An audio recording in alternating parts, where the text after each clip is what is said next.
Nggih, wilujeng dalu Mas Gareng. Wilujeng dalu Reng. Nggih. Sugeng dalu macange Mbak Limbuk. Nggih. Bapakku, cintaku, sayangku, Pak Minto Darsono, I love you full. Wah. Mas Minto Darsono apa, Pak? Wis sembarang. Oh, Mas. Ya, Pake. Dangu dereng kepanggih niki saged kepanggih wonten Gunung Gedhe. Sembah nuwun sanget tombo kangen kalian Pake kalih kulawarga New Sekar Gadung Indonesia. Iki mau budal saka Wonogiri jam pira Mas Gareng? Pake jam gangsal, Pak. Wis bola-bali dikandani karo Pake lek yang tlatah wetan ki diawiti saka subuh kae wis saka dalem. Engko transit neme Pake sik. Oh niat ati ajeng ngoten ning wong kan ya duwe samben wong Sekar Gadung mawon pesindene nek sing duwe samben dhewe-dhewe kok. Lah nggih to ana sing dodol body lotion, sing tak senengi sing jual diri niku sinten Pak niku. Aduh. Ayo dipetani kono sapa sing kok kudu arep tuku malah ngono.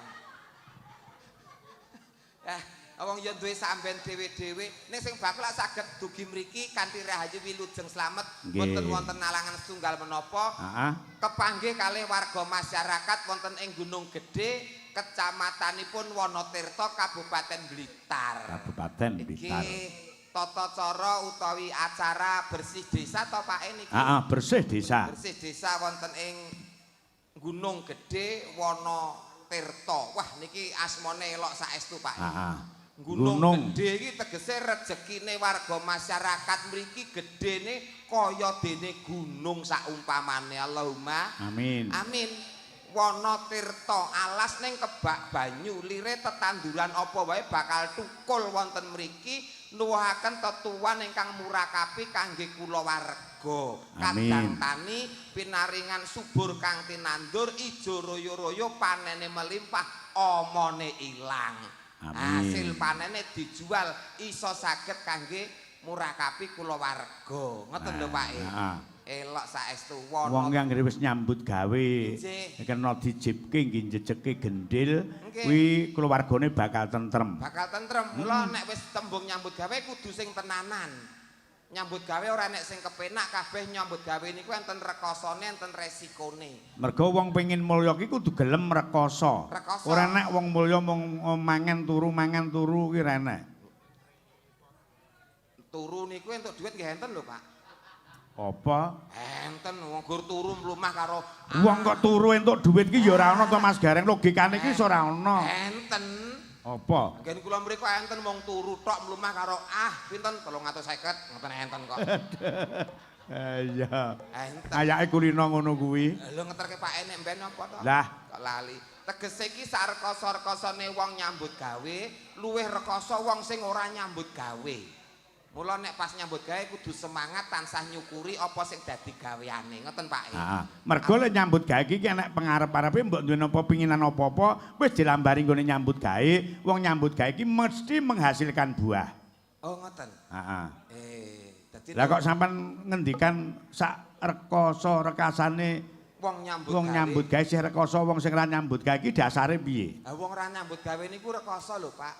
Saestu sak rekosane wong nyambut gawe niku angger gaweane rampung lak terus rampung. Heeh. Ning nek wong ora nyambut gawe niku awan rekoso, sore rekoso, esuk nggih rekoso, Pak. Ha kula niku iso crita mergo tau ngalami. Dadi pengangguran. Pengangguran zaman semono anak akeh, ndelalah anak kula dolan teng ngene tangga. Heeh. Teng mriku tanggane niku mangane nganggo daging. Iya. Anak kula mulih rewel, Pak, mbok pisan-pisan makeme nganggo daging. Nangis, Pak. Tapi lha niku rekoso wong jenenge bapake wong nganggur. Akhire kula tengok-tengok enten ngemper. Ya, Nduk, tak tunggoni engko nek pitik tabrak motor engko tak masakke nggo awakmu. Tak tunggoni nganti sawan mboten enten pitik tabrak motor, Pak. Ndelalah jeneng wong nek ndonga ki mesti diijabah karo Gusti Allah. Dasare ikhlas lahir lan batin. Ikhlas lahir batin. Enten wong numpak sepeda motor banter wuer ngoten, Pak. Lah kok beceke niku tiba jiglok. Lah kula jikok beceke niku, Pak. Lah bareng kula tili ternyata daging. Senenge ora mekakat langsung kula ken oseng-oseng karo mbok wedok kalih ken goreng ngantek kemripik nika, Pak. Dipangan telap-telep kelakon anak kula mangan daging. Mergo wong liwat banter Kreseke jeglok, beceke jeglok. Buka isine daging. Lah kewareken anak kula bojo kula turu, kula tengok-tengok enten ngemper. Lah kok sing mbak motor niku bali melih. Heeh. Madosi napa, Mas? Anu bojo kula bar lahiran ari-arine kecer ngoten. Waduh. Langsung kula enten mburi kula utahke kabeh Pak niku wau. Wah, jangus. Wong ki nek tiba rekoso pancen rekoso. Mula nek entuk gawean sak rekoso-rekosone wong nyambut gawe kudu semangat ngelingi nek wong ora nyambut gawe kuwi luwih rekoso. Saya nyambut gawe ning bidang seni. Wong ki lek pengin payu le budidaya ora karuan nganggo cara piye nggone kerja keras karep ben bisa ditanggap utawa digunakake kabisane. Ning luwih abot meneh lewis payu ning bertahan kuwi luwih abot. Niku. Ning sak klimah jenengan ngendikane klentu, Pak. Piye? Piye carane iso bekerja keras niku klentu kuwalik. Piye carane karep ben bisa nyambut gawe, lek wis nyambut gawe njur aja glopak-glape kudu semangat kerja keras. Lah kerja kerase niki sing salah. Lah kok sing bener niku keras kerja. Keras kerja, nek kerja keras salah. Lah kerase lagi kerja. Wong kula tau urung keras ngoten kerja, bojo kula ngamuk kok, Pak.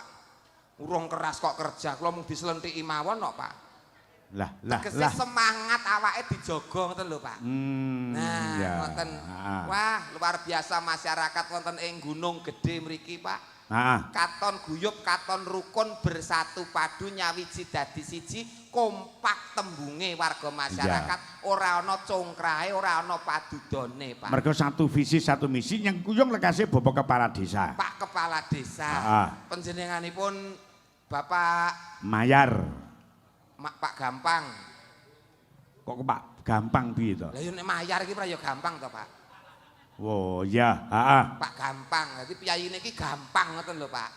Enten keluh kesah ngene oh ya gampang langsung ditindaklanjuti. Nah, mula urun donga kanggene warga masyarakat wonten ing Gunung Gedhe, kecamatanipun Wonotirta, Pak. Mugi sedaya pinaringan ayom tentrem. tebih saking sedaya godha pangrencana caket kabagyan kamulyan tansah manggih gesang kang sarwa keleresan pinaringan rejeki ingkang kathah melimpah berkah barokah Allahumma amin amin amin ya rabbal alamin. Donga sapu jagate warga masyarakat wonten ing Gunung Gedhe Wonotirta sak kiwa sak tengene pinaringan slamet donyane slamet akhirate Allahumma amin Mas amin. Gareng Non Pak panjenengan dipun timbali wonten ngriki niki kan menghibur warga masyarakat Gunung Gedhe iki gandeng ana pundutan gending tembangane Rara Jonggrang sampean kudu iso ngecakke ayo Rara Jonggrang iki ketapruk lho Pak anu ketoprak ketoprak heeh lah terus golek gandengan sing dapuk Rara Jonggrang sapa sing dapuk Bandung Bandawasa sampeyan kula bandunge pun Rara Jonggrangé Pak sing milihke kula manut pilihanmu sing piye lah ya paling ora wong wedok ki sing tangguh tanggon oh ya dadi iso melu nyengkuyung perekonomian rumah tangga nduk Pit gandeng ana Mas Gareng kowe tak dapuke Rara Jonggrang Pipit sing jual diri wau Pak sing ndi sing pinggir dhewe sing ning isore-isore salon kontrol sing padha karo buta gedhe ning dhuwure kuwi lho lah ngopo nyawang tok pun wareg Pak nyawang tok pun wareg Pit wis karo sing nang omah iki 11 12 ora nek bedane lah ya melu tak padhake sing ana dalem wis rezeki Pak rezeki iya mriki iki garape Rara Jonggrang Ngudarasa iki Mbak Pipit sing niki wah lah nek iki wis persis Pak persis sing ana omah mboten ya iki sing diarani Gunung Gedhe Wonotirta nggih niki Pak waduh lho iya Gunung Gedhe Pak kita pirsa to gununge mesti gedhe Wonotirta Wono ki alas Tirta ki banyune mesti megung ora nggon alase digoleki sik to alase digoleki mesti nggon alas ki banyune Pak wah kimplah mesti ngoten lho Pak mula terus tetuwane subur makmur rezekine akeh lak ya ngono to Nduk Mbah kuwi lho tak apik-apik ngono lho tegese Gunung Gedhe ki rezekimu gedhe kaya gunung amin nah terus Wonotirta ki wana mundi to? Anu maksudnya ki sumber panguripanmu ki deres agung. Aku ora duwe wana. Lek takon iki sing jelas kok wana mundi to? Iki lho Pak, alase iki lho, alase Pak. Masa ora ana alase Pak? Ndak ana alase. Oh berarti gak duwe kok. Ya wis dicukur berarti kan. Alase lho Pak. Sing dicukur apa? Maksudnya iki lho wis dibas iki lho anu tebune wis di anu lho diobong lho. Oh wis dipanen. Wis dipanen ngono lho. Oh iya. Maksudnya ngono kuwi. Niki Rara Jonggrang. Lah Rara Jonggrang ki nek nggon tokoh ki wonge langsing nggih lencer kuning ngoten lho. Lah ora usah nyawang bodi ngen-ngenmu Pipit ki sebagai Rara Jonggrang sing langsing ngono. Dadi kula nek nyawang niki mbane sing niku. Bayangane langsing. Ini. Aduh. Ngene iki pomaku bojone bingung malam pertama sing areng ngayahi piye ngene iki.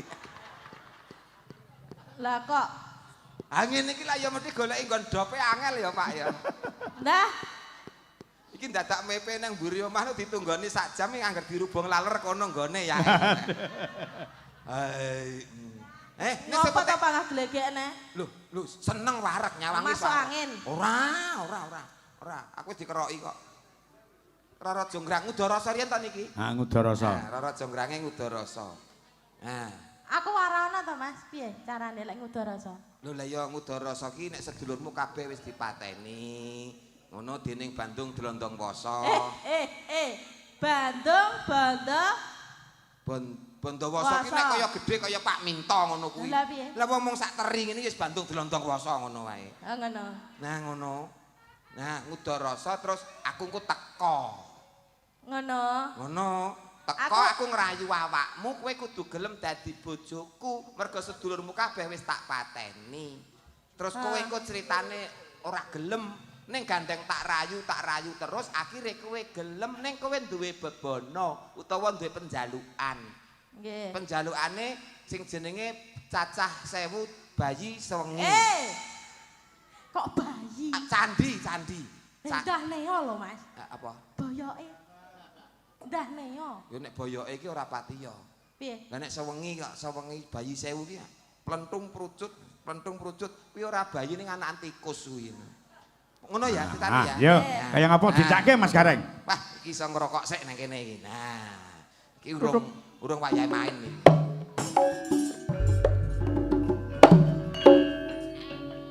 Duh.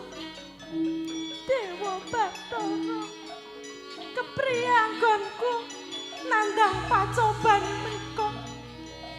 Sedulur-sedulurku. Bapa ingkang kula tresnani ugi kapundhut dene peperangan menika. Pripun Gusti?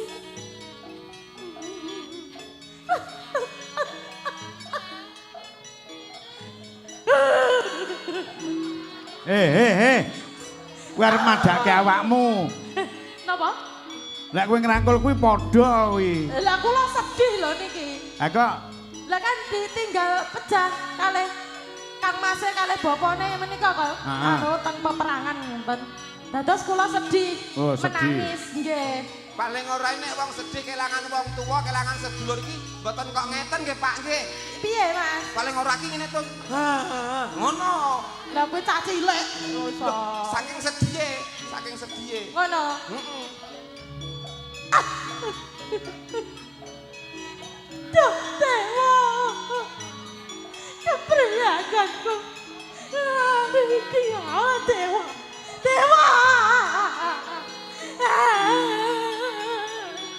Kepriyaganku nglakoni iki lho Dewa. Alah kepiye to iki? hati-hati lho aja madhep ning yoga lho. Dewa. Aku kok ditinggal mati piye lho Dewa. Jonggrang. Aja kaget, aku sing teko Jonggrang. Sopo wae?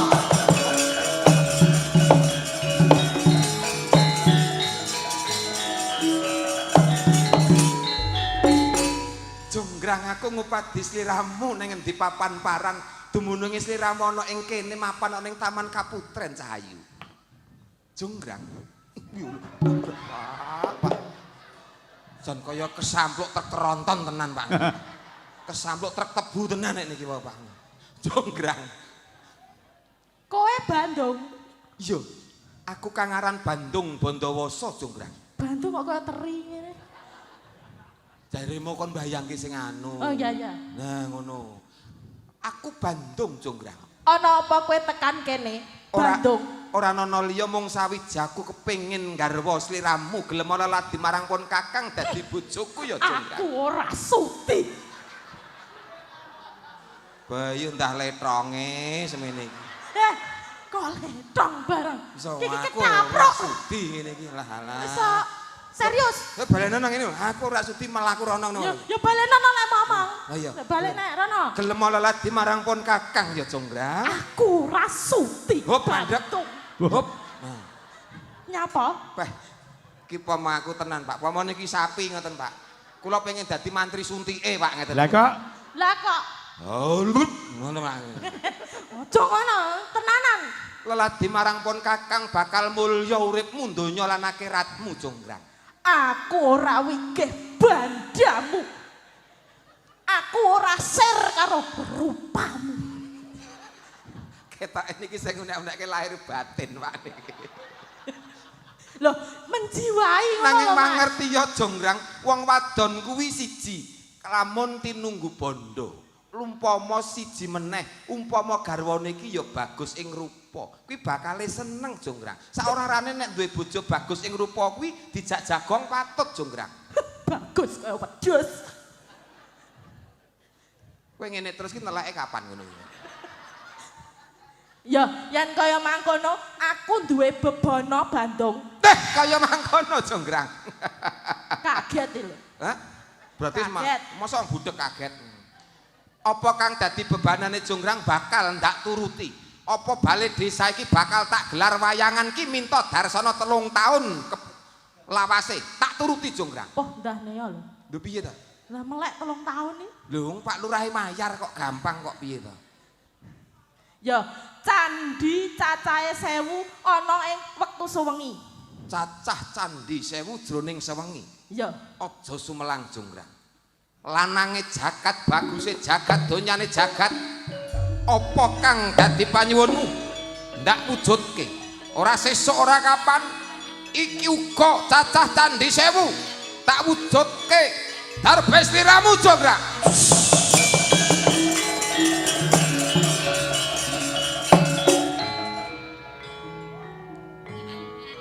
Loh, kepriye iki? Candine kok wis dadi?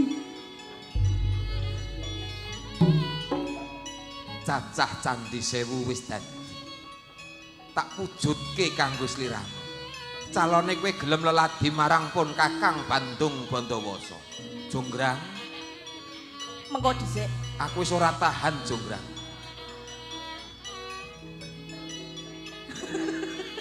Lah.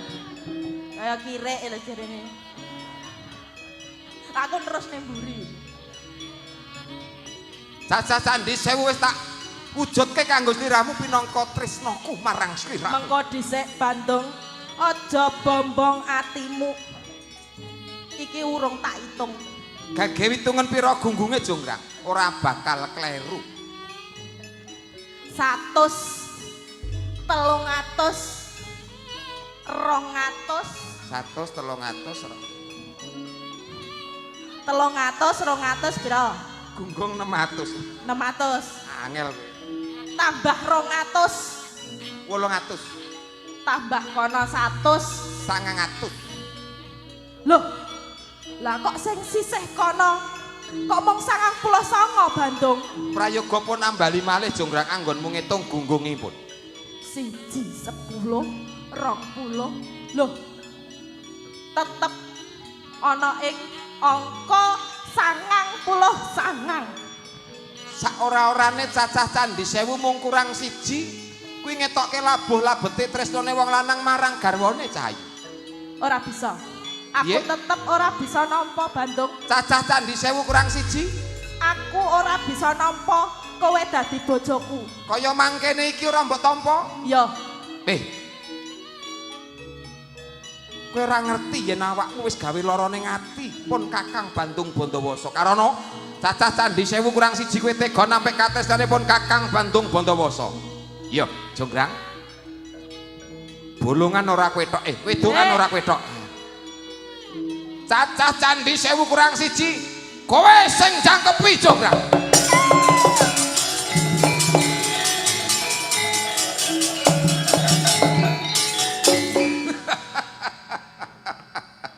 Anak buah minta Darsono kok mbok sepelekke.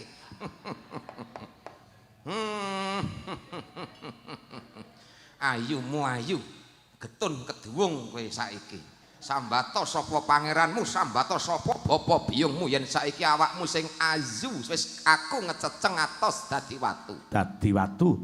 Gelunganmu.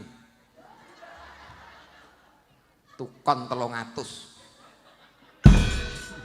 Atos dadi watu. Atos ora nganggo beduk. Iki aku kaget tenan Pak, iki aku kaget tenan iki Pak. Aku kaget tenan. Pundakmu atos dadi watu, bangkeanmu atos dadi watu, bokongmu sing midul-midul.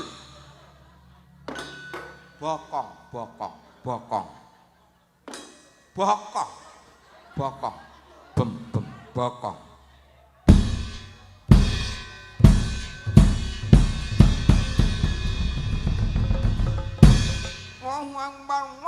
Wang. Atos dadi watu. Pak laporan. Ya. Belakang sampun atos dadi watu. Dadi watu. Mburi. Ngarep dicek mboten iki? Cek. Oke. Rezeki Pak Minto. Matur nuwun Pak, enek iki tak trimane nek nggo kletik-kletik. Setelah dicek. Ya. Atas Bathukmu. Atos dadi watu, mripatmu sing belalak. Atos dadi watu. Irungmu sing bangir nganti kaya plorotan TK.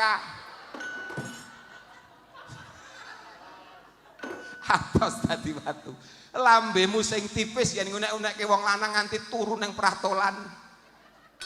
Atos dadi watu, janggutmu sing nyatis nganti kaya cantolan anduk.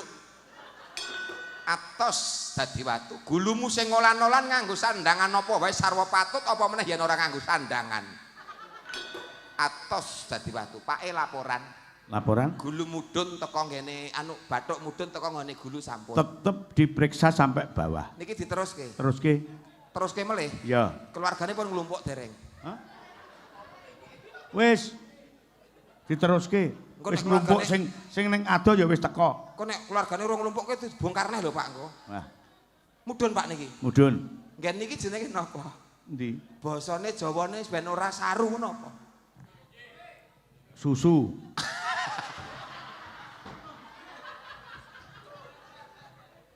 Payudara ngono lho Pak. Alah ora ngerti.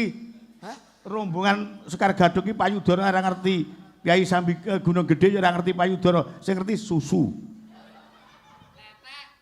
Melekmu. Melek mawon ya. Nah, melek. Melekmu. Loh. Bathuk, mripat, irung, lambe, janggut, gulu. Melek. Loh. Saperangan badan mburi kabeh atos dadi watu, bathuk mudhun temekeng gulu atos dadi watu, kok nggon melek isih empuk. Cor-coran iki watu iki durung garing Pak Minto. Ora prayoga kowe mapan ana ning Taman Kaputren. Mapan mene tengahing alun-alun Jonggrang.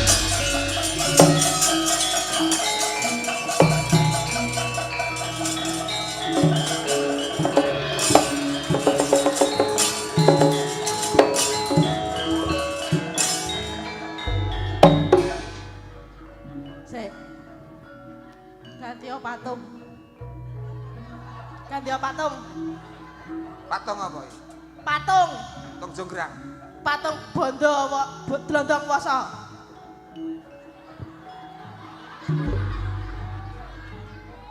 Aku dadi kanune. Bandunge.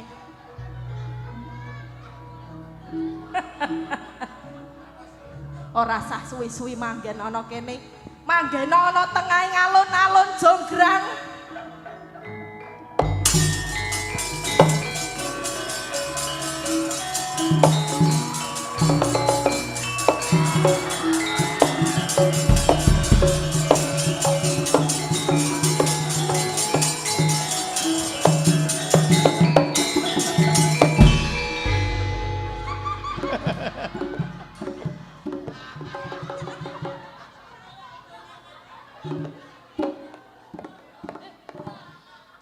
Oh, nyapa? Gini ya. Gini ya apamu? Apamu? Kejegur melek. Aku suka ngene iki, aku suka Pak aku ngene. Ah kok sungkan. Loh, tembange. Loh, iki durung rampung. Urung rampung. Iki durung rampung. Aku bali nang ngene Bandung, awakmu sing Jonggrang. Asik, brodol. Iki wong lanang ora kajen ngene iki, Pak. Gotong patung ora kuat kok malah gotong genti. Ning Kabegjan lho kowe. Lha pripun? Kene iki sing suwe ning Rombong karo Pipit urung tau digendong ngono kuwe. Andane ya mung kula, Pak. Soale ngeten iki mengki kula nggih bayar. Iki sok ben bengi aku arep ngenekke adegan ya Roro Jonggrang ning sing tak kon Roro Jonggrang Sulis utawa Lilis. Lah dalah. Bandunge? Bandunge aku. Oh. Udan deres. Ya ora kok ya. Monggo tembange. Buka napa niki? Buka napa? Wis buka gamelan kena, buka celuk nganggo cangkemmu ya kena. Dalan soto, Pak, dalan soto. Nggih, karo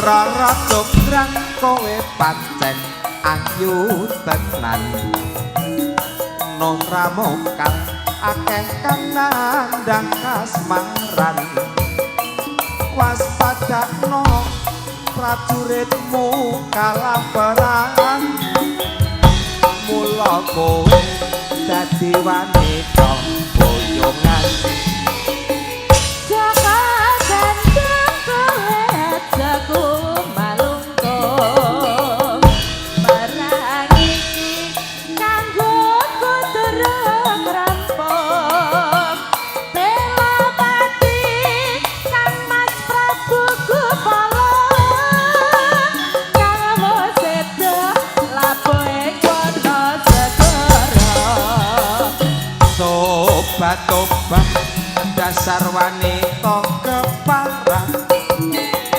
apa ra ngerti yen Bandung lanange jaga putra ratu pengging Prabu Damarmaya aku duwe aji sekti Pantawa Rara Jonggrang manuta sun pundhut garwa Jaka mendung aku terebe bebana Sandi sewu sewengi kudu dadi iya Jonggrang panyuwunmu tak turuti Ayo yo Mas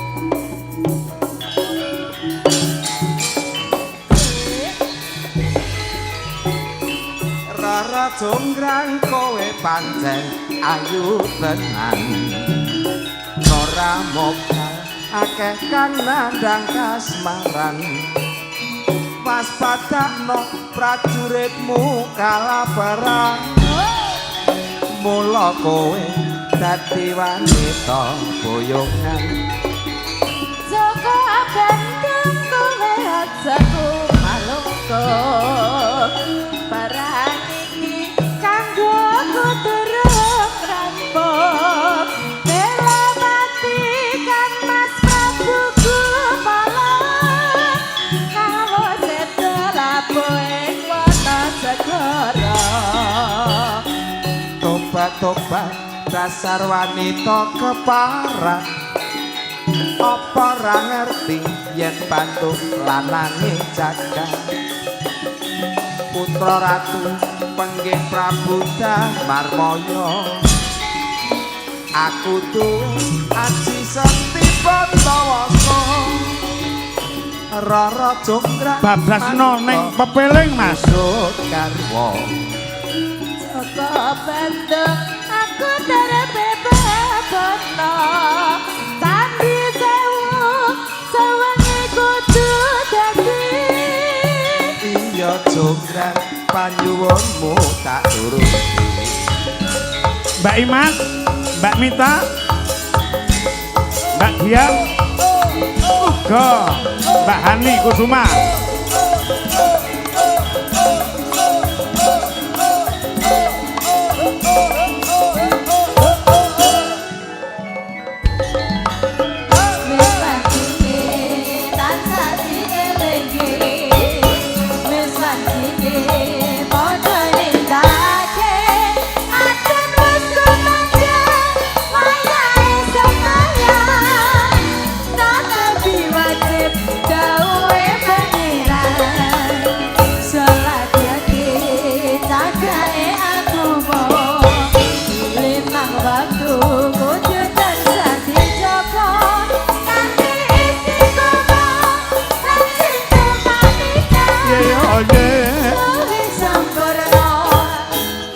Suara kakung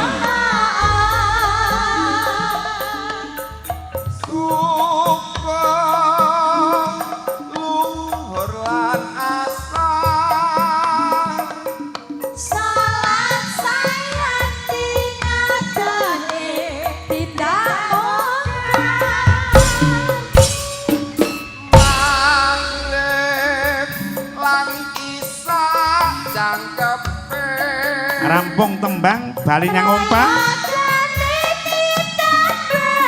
salah sunae jasa broto iku perintah agama ngelingono ning donya mung sadelo sabar asase kuwasa yen kepengin besok munggah suara suwuk geropak langsung buka teluk warang kakak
Wilujeng dalu Mas Tarno Tania salam kagem Mas Gareng Tralala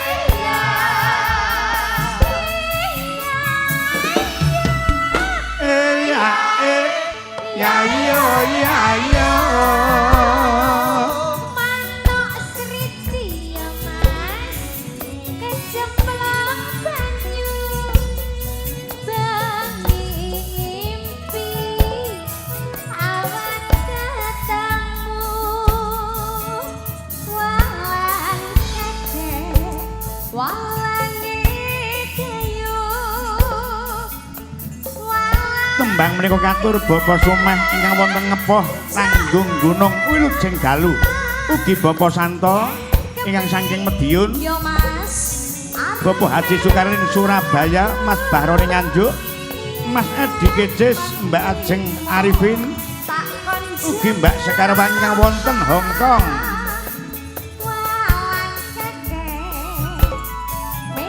ugi penerima tamu Sekar Gadung Mbak Indah Wilujeng Dalu Mbak Indah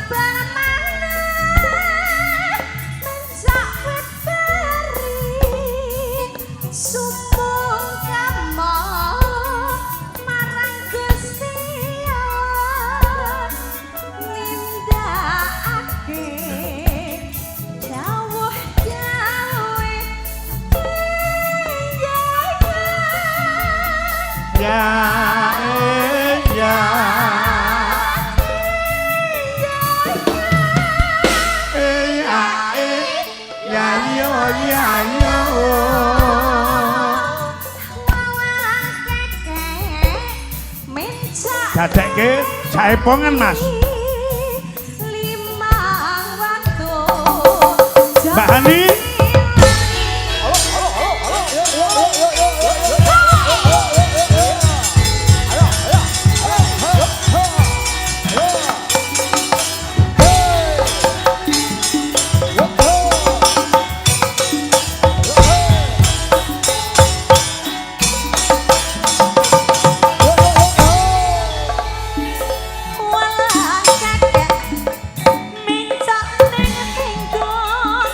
Mabah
tegese tembang iki mau komplit Mas Gareng. Sih. Wiwit sangka Roro Jonggrang mudune malih dateng Walang Kekek. Walang Kekek. Apa peling njut Walang peling, Kekek. Walang Kekek niki sae Pak nggih tembang napa sae. Napa mulih pitutur kaya sing ditembangke Mbak-mbak Sekar Gadung niki wau. Piye coba? Nggih, Walang Kekek piye mau Mbak? Walange kadung terus. Nah, walange kayu terus. Lah niki kan tembang sing sae. Coba garingan. Lho. Ha coba. Nek binarung gamelan niku lak pitu duwe lak ora patek cetha to lho Pak. Heeh. Coba garingan. Walang kekek mencok ning tangga mabar maning mencok ning pari. Aja ngenyek ya Mas karo wong wedok yen ditinggal lunga setengah mati. Bener Mas Gareng. Bener mboten? Aku ditinggal wong wedok, ibuke cacake lunga rong dina aku wis mobat mabit. Ora karu-karuan to? Ora karu-karuan. Terus jenengan ngebel pipit to? Hah? Kon golek ibu lho maksudnya. Kon golek ibu. Lah nggih, Masak dhewe. Nah. Ngopi ngecam dhewe. Kuwi ora patek sepira. Lah Kebutuhan lainnya ki rong dina setengah mati. Mula josok sembrono karo wong wedok. Nah niku tegese sae Pak nadyan Walang Kekek ning tembange iso sae. Ah, coba terus e, Mbak Lis, coba. Yo, nduk liris. Walang kekek walangi kayu walang kayu tiba ning lamah yen kepengin ya Mas arep melu aku yen mung trimo tak kon jaga omah. Wong lanang padane kirek to niki. Gur kon tunggu omah tok arep jegok. Pengen melu kon jaga omah. Jaga omah tok kok ya. Alah, lek kon jaga omah aku moh. Golek liyane. Iya. Walang Kekek niku ajeng disanggit pripun mawon saged, Pak. Apik. Perangan badan niku tembangke Walang Kekek nggih saged. Piye? Iki sikil basane suku. Heeh. Yen gunane nggo mlaku-mlaku. Terus Nganggo sandal Pak Minto apa sepatu sing ati-ati aja kesandung watu. Wah, Saspitane wong urip ning alam donya ki nek lumaku aja grusa-grusu. kudu kebak Kudu pengati-ati. kebak pengati-ati. Nah, Terus liyane nek iki weteng arane padaran yen gunane nggo wadah panganan yen lara mah lilit sebara karuan nanging yen luwe iwak kirik doyan. Tegese Pak, dadi wani ngucap wani tanggung jawab. Ayo perangane badan ki diisi hal-hal utawa isen-isen utawa panganan sing apik sing becik nurut karo anjurane agama. aja nganti nerak syariate agama. Nah, terus enek. Nah, iki dodo basane iki dodo jerone jantung dibuntel kulit diampingi balung iga. Ayo dijaga napase ben landung yen nganti lara sambate aduh biung kesehatan itu penting. Iya, Nah, dadi wong sehat gelem itu. bersyukur ki merga lek nandang lara. Lah nggih nek wong sugih kaya ngapane nek lara ora iso nikmati sugihe. Lah ngoten to, Pak? Iya. Nah, niku. Si enek. Lho komplit. Terus Iki tangan Pak Minto basane asta. Ana sing tengen lan ana sing kiwa. Sing tangan tengen Pak Minto nggo muluk sego. Yen sing tangan kiwa nggo ngopo-ngopo kena. wah. Ayo ngoten. Iya. No tugase dhewe-dhewe. Ya. Iki gulu basane jangga. Ana sing ngarani cagake mustaka. Gulu uga kanggo ngulu sega yen pengin bangka ngulu abata. Maksude ngulu barang sing halal atas jerih payah. Aja ngulu barang hasil korupsi colong jupuk ora becik. Betul. Iki wayang lho Pak. Nah, Tuntunan ya tontonan. ya. Tontonan sing ana tatanan. Nah, iki lambe basane lesan yen gunane nggo omong-omongan nanging lesan Pak Minto aja nggo rerasan mengko yen konangan marake gegeran. Nah, iki njaga tutuk. Luwih becik metani olone dhewe aja metani olone liyan. Nah, pun slamet Pak ngoten niku. Pundutane dibablaske. Napa Pak? Sida Rondo, Bos Kambil sing kepareng nyuwun. Ya ngapa? Iki sampeyan Kambil iki engko. Ya, iki sing gandenge sampean Mbak Imas ngateko. Kaya ngapa? Sida Rondo dados yo.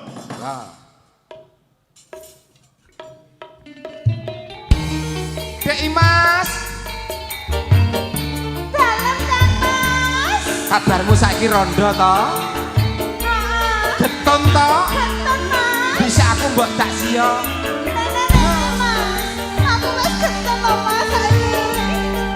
Gelo ki mapan ana mburi kok, Nduk.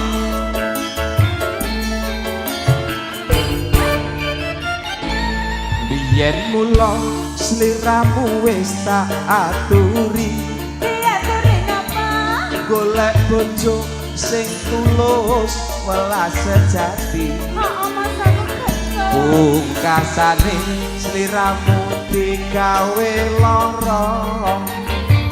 Ora murung saikine Imas Rondo.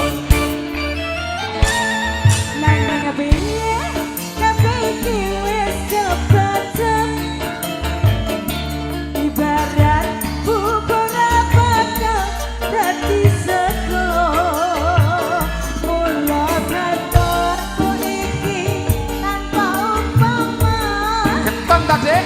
Ngerti ngono, lamaranmu sing tak tampa. Lah ya ngono.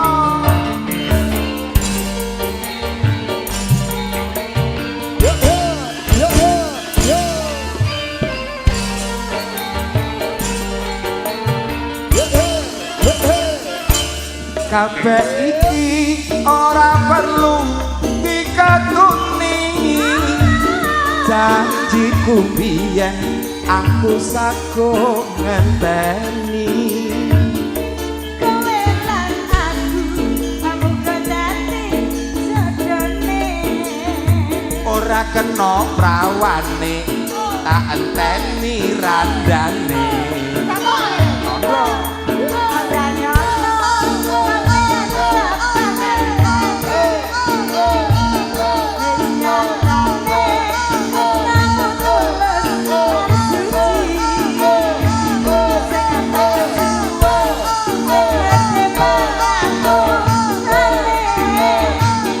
Andung tresno bebojoan salawase.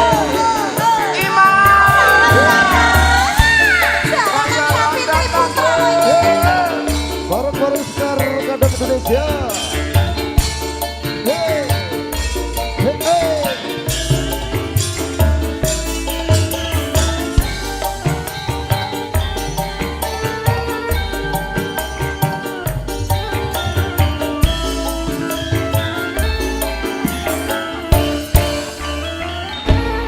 Biyen mula sliramu wis tak aturi. Golek bojo sing bagus welas sejati. Kayak penyanyi. Pungkasane Dek Imas digawe lara. Ora murung saikine dadi rondo.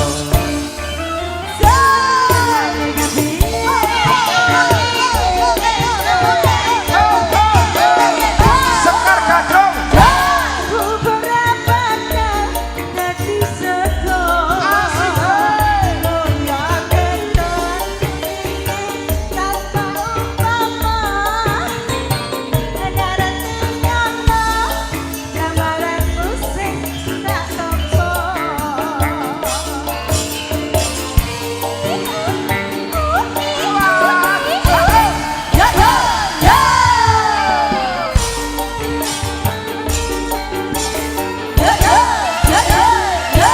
Kabeh iku ora perlu dikatuni. Janji biyen aku sago ngenteni.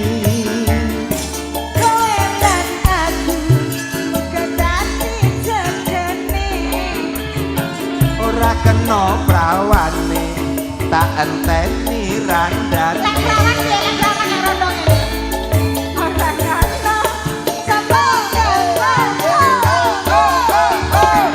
Sekar Gadung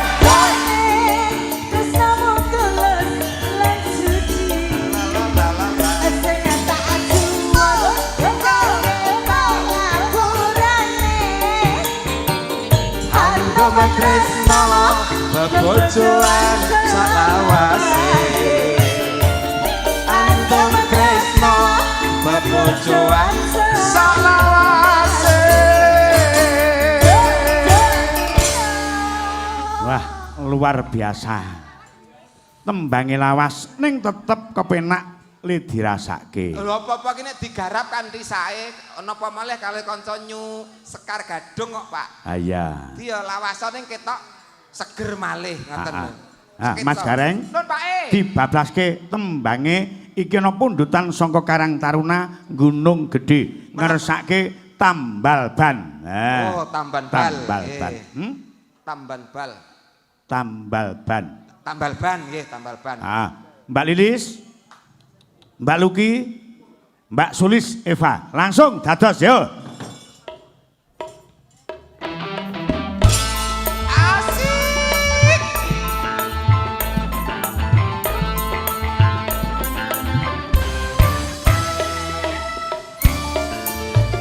Ayo ya, bakong.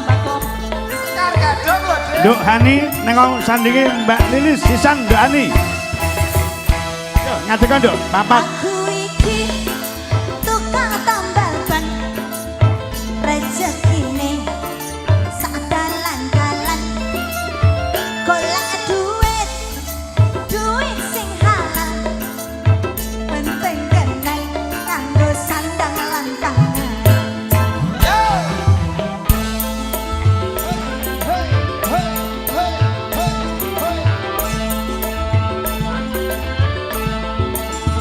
aku iki tukang tambal ban ban uripe untung-untungan nasib api duit ning kantongan wayah apes wetengku krasa kroncongan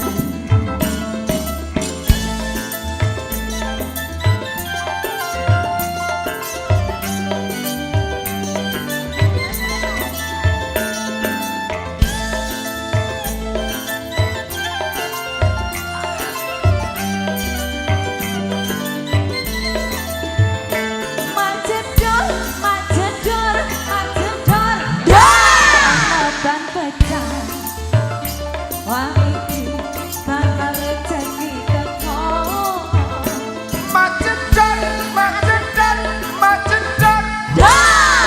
zamane isih-isih rezekine tambah lumpuk oe tambah lumpuk oe tambah lumpuk oe tambah lumpuk oe tambah lumpuk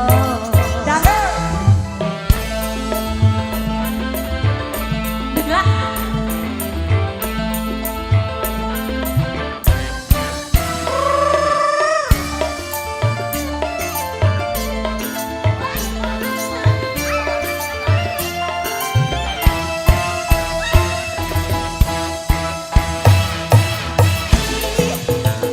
tambal ban rezeki untung-untungan golek pangan duit kantongan wayah abad wetengku krasa kroncongan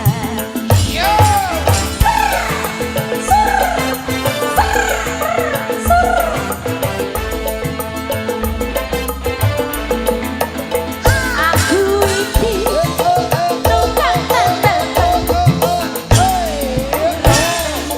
Katur Masinyo Padangan Wilujeng Dalu. api emas duit ning kantongan wetengku kroncongan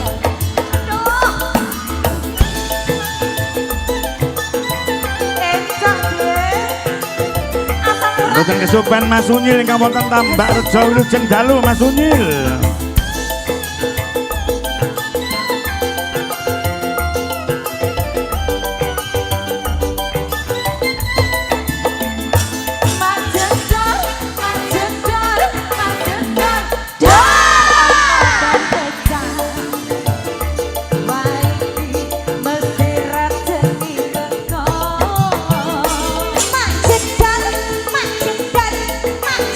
Heri Gunung Kidul. Matur sembah nuwun ngenipun nyimak saking dalem Gunung Kidul.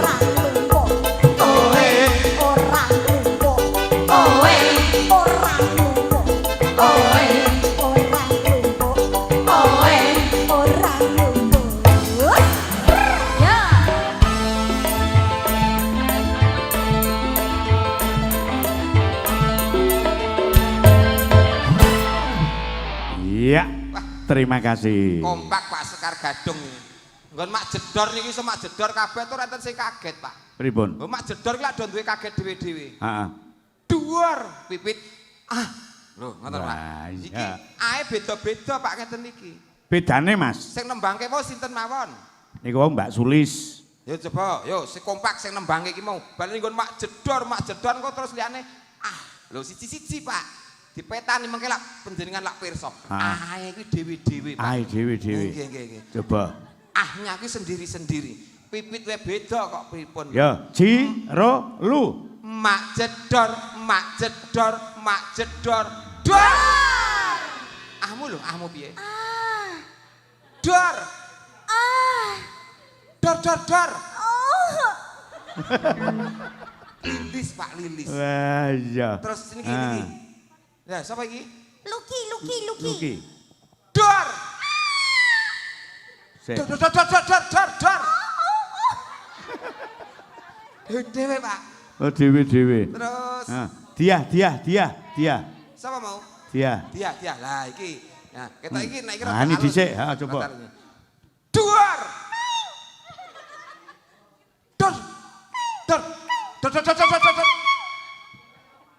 Kok ngene Pak iki? Ayo, Mbok. Sulaya. Beda nek kalih niki, Pak. Sulis Eva. Mbak Sulis. Dor. Dar. Dor. Lho, ngeten iki sing ngetekke Banjar Pekarangan swara ngene iki, Pak. Anggris langsung agak-agak nggak ada sertifikat. Imas. Imas ini aja. Oh iya. Imas. Emak jedor, dor. Dor. Kok malah kayak dolanan bocah kek. Pipit, Pak. Heeh. Pipit, ayo Pit. Coba.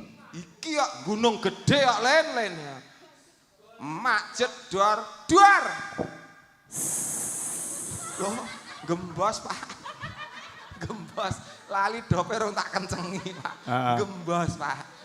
Dewe-dewe. Iya. Ngeten iki luar Mas, biasa. Kompak. iki ana pundutan Dawuh. saka Mbah Lurah Wonotirta. Mbah Lurah Wonotirta ngersake tembang. Ngersake tembang garap Bojonegoro. Oh, nggih. Sing panase kaya ngene kae. Panase nek kaya ngene. Nah, kuwi sing nembang Mbak Lilis sing 8 sebagai penari latar ngangkat bokong kudu kompak gerakane.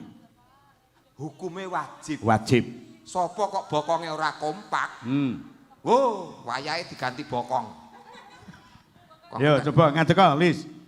Ditata gerakane sing ana mburi kudu kompak. Nggih, jenengan siap nih Pak, siap gerak. Tangan Pak, kiwa. Yang mana Ya anggotanya? kiwa, Semuanya tangan ya ini, tangan. Semuanya. Ya, Tetapi sini dulu. sambil duduk. Oh sambil duduk? Iya. Siap gerak. Posisi setimpo. Gerak. Tangan lurus semuanya taruh di paha. Gerak. Dada tegap. Gerak. Wah, sik kok ora lurus. Dada tegap. Yo ngene. Nah, keler iki. Masa gak lurus loh Pak? Apok. Nggak lurus. Ora teko. Iya Pak Ralu. Luki kurang maju. Ini siapa? Iki kurang maju. Nah, Beh. Pipit kurang mundur. Wah, Pak, lah barang Pipit mundur nyamplok icuk bakal niki Pak. Roto. Nah, jangan lupa gerakannya kompak ya adik-adik. Bila paham anggukkan kepala. Bila paham anggukkan kepala. Jangan kayak dolanane anakku nang omah sing ngene iki. Ya, kayak apa? Dadekke Mbak Lilis Karnali. Yo. Ayo ya.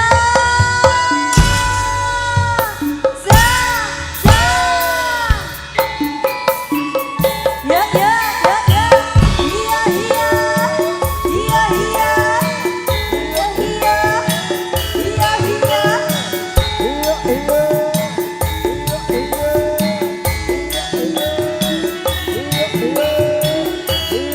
dangdutan Bapak Kadas Wonotirto.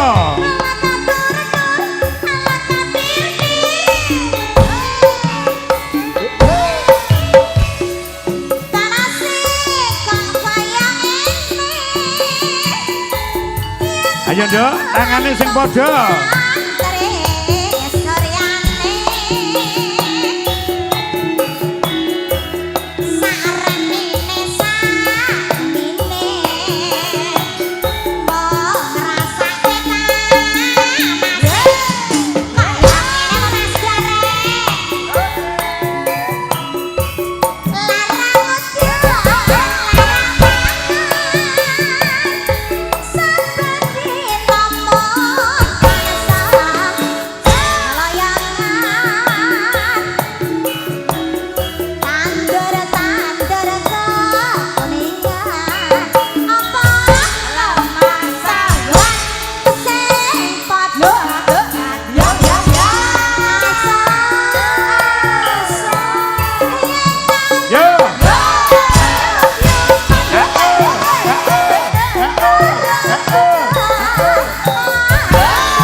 Mas Tulkiem Mas Gawer ingkang wonten Paril Kediri.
Luar biasa Mas Gareng.